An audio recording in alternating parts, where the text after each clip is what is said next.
J.R. Santana is an award-winning screenwriter and producer with over 3 decades of experience working in Hollywood and Europe.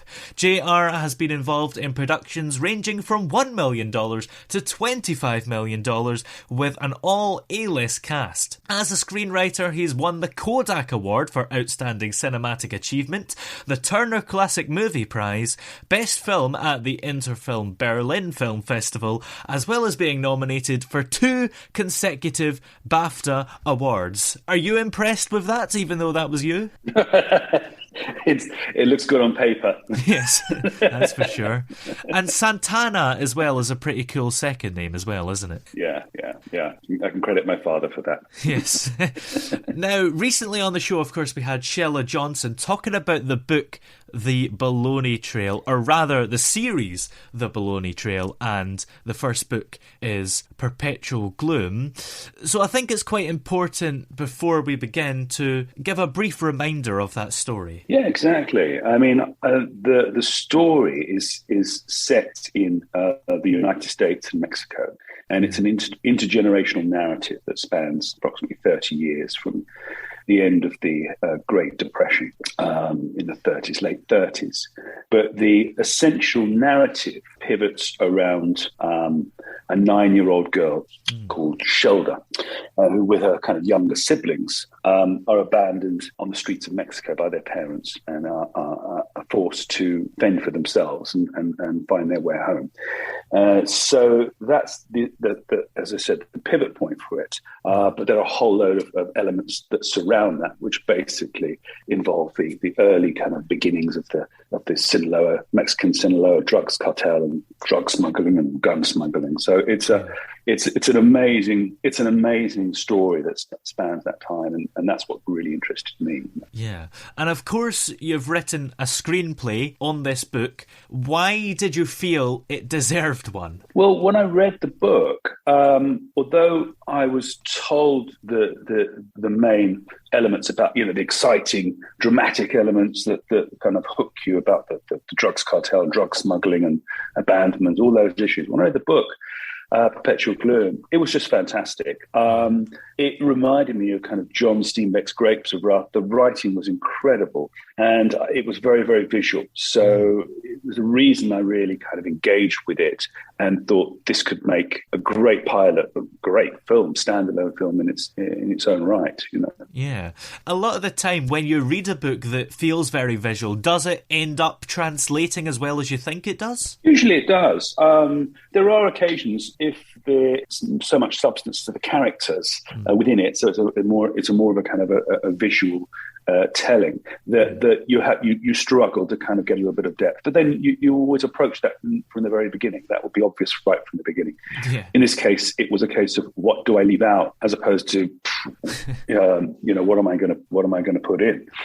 There's so much information there. Yeah, that's interesting. Did you have to leave any important bits out, or did you manage to find a way to keep it all similar to the book? So I think the choice of the scenes that I did actually leave out, because they were standalone chapters and I'd already established those characters, but in themselves they're just utterly amazing. I mean, they could be films on their own, but they will appear in the episodes of the first season, no doubt. Yeah. So what was the overall process of writing the screenplay? Well, essentially the first thing was the first approach for me was to kind of establish how the pilot would be delivered, whether it would be a feature, whether it would be a pilot for a series, whether it would be for broadcast TV or platforms like Amazon, Netflix, HBO, Apple, that sort of thing. So that also dictated some of the running times, which for some of the streaming services isn't important because they don't go to ad breaks really. For broadcasters, it is. So we opted to go for those over the top platforms, the Netflix, Amazon, all those platforms that deliver via kind of the internet.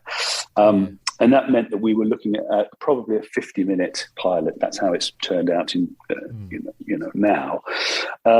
And I think reading the book, it was important to try and establish the principal characters right from the outset, and really also look at those scenes that were going to be included for that first episode. There was some interesting with this particular book. There were some interesting writing choices in terms of physically writing the screenplay, the use of language and accents, and whether I write that, almost phonetically to kind of generate a voice on the page and in your head, choosing the characters that we're going to be following their point of view, but also those characters will disappear halfway through the first season. So we need to kind of retell not just the standalone chapters, which there was one which I absolutely loved, which I would love to have included, but it will appear later on somewhere down the line. Yeah.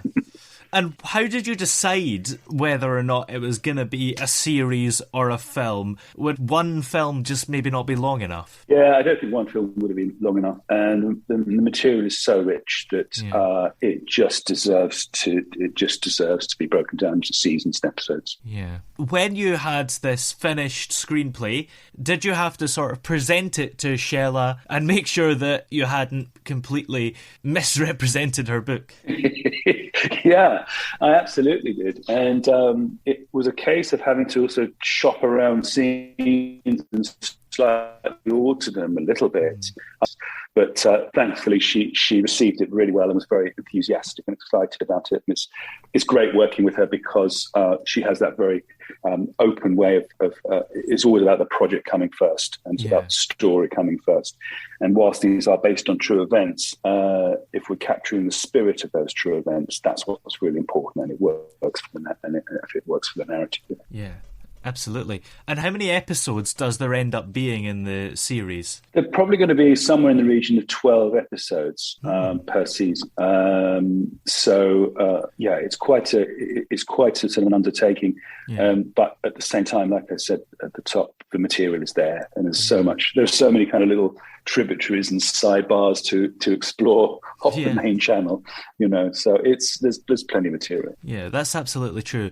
And will they be consistent in length? Because obviously you mentioned a 50-minute pilot, but of course you're on streaming services, so it's not the end of the world if one of them's a little bit longer or shorter. That's right. And when it comes down to it, there might be 30 minutes. The ultimately the deal we strike or the commission that we receive will determine that. It might be 50 minutes, might be an hour. Then we might have a kind of a double length pilot, or in the case of some broadcasters, they also do a limited series of 90 minutes for each episode, something like that.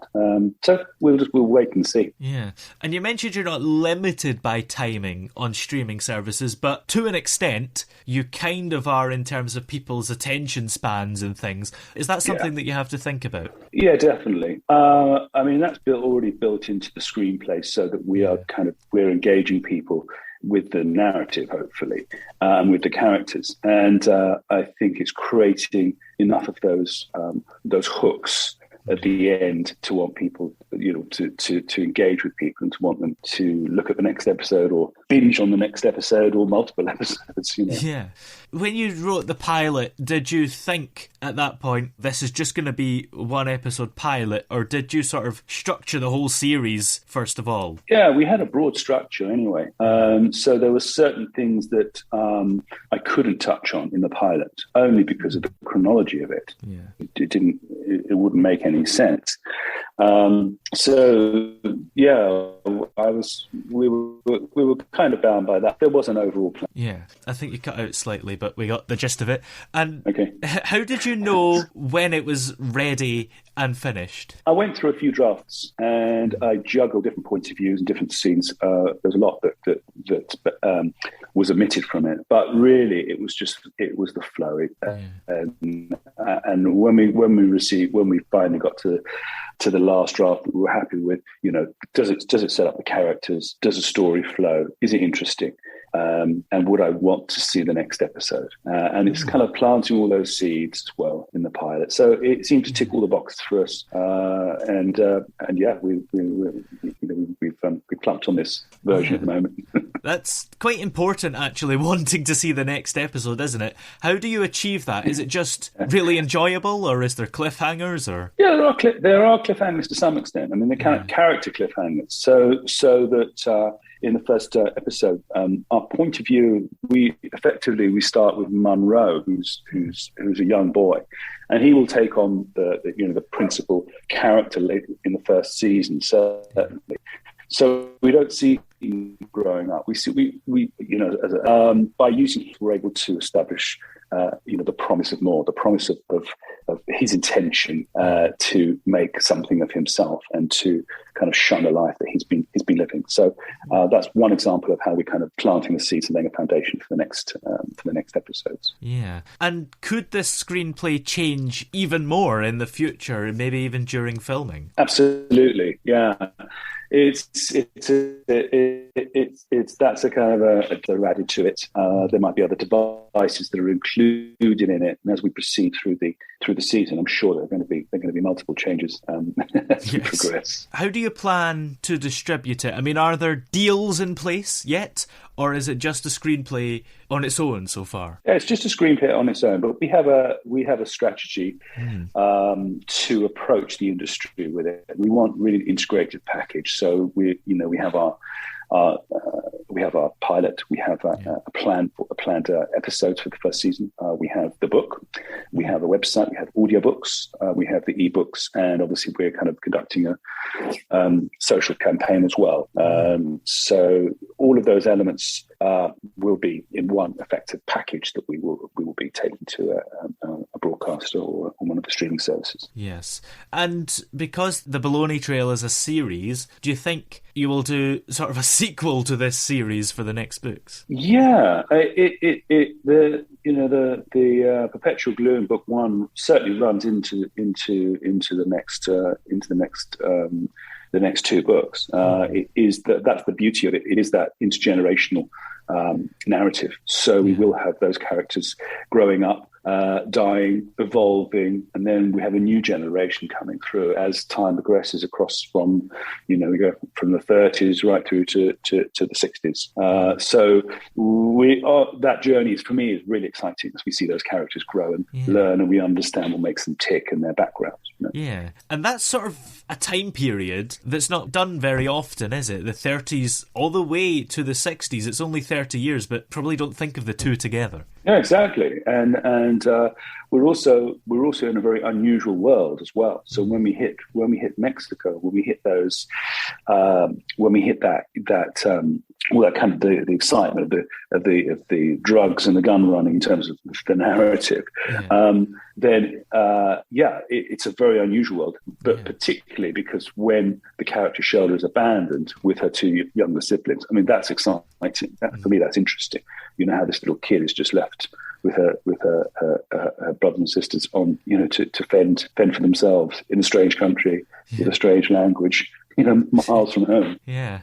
And overall, how hard or easy did you find it to write this screenplay? I mean, presumably with all these awards you've won, you knew what you were doing.